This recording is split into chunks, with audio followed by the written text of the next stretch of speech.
যে আজ নয় কাল সরকার কিন্তু বদলাবে, গণেশ বাবু দেশ ছেড়ে পালাবেন না।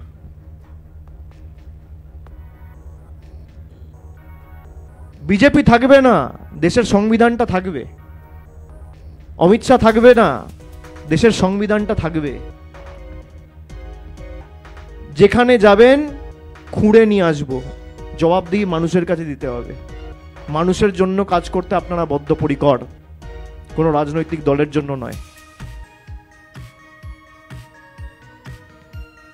আপনার অনেক তথ্য আমাদের কাছে আছে, আমি পুরোটা আজকে বলতে চাই না, সময় মতো সব মানুষের কাছে উপস্থাপিত করব। আপনাদের কারো কোনো প্রশ্ন থাকলে আপনারা করতে পারেন। হ্যাঁ, আর কালকে ইলেকশন কমিশনার মিথ্যে কথা বলেছে, যে কোনো অ্যাপিলই নেই, কোনো ডিসক্রিপেন্সি নেই। আমরা তো আগেই বলেছি এসআইআর মানে স্পেশাল ইন্টেন্সিভ রিভিশন না, এসআইআর হচ্ছে সাইলেন্ট ইনভিজিবল রিগিং, চুপি চুপি ভোটের কারচুপি। যদি 65 লক্ষ লোক ভোটার তালিকা থেকে বাদ গিয়ে থাকে, ইলেকশন কমিশন লিস্ট বা সূচি মানুষের সামনে দিক, এদের মধ্যে কজন বাংলাদেশি, কজন রোহিঙ্গা, কজন অন্য দেশের নাগরিক, কার কোথায় বাড়ি, সেই সূচি তো ইলেকশন কমিশন রিলিজ করেনি। এবং তারা একইভাবে বিহারকে বাংলার সাথে মিলিয়ে দিচ্ছে।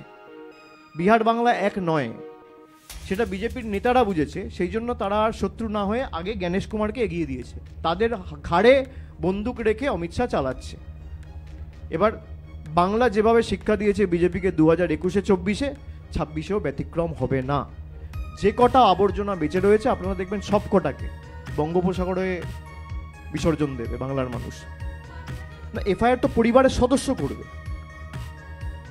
যদি দলীয় আমাদের কোনো সাহায্য সহযোগিতা চাই, নিশ্চিতভাবে আমরা দেবো, কিন্তু এফআইআর তো দল করতে পারে না, এফআইআর তো পরিবারের লোকেরা করবে। তারা এফআইআর করুক, যদি কোনো আইনি পরামর্শ বা সাহায্য সহযোগিতার প্রয়োজন হয় নিশ্চয়ই আমরা দেবো, এটা তো আমাদের কর্তব্য।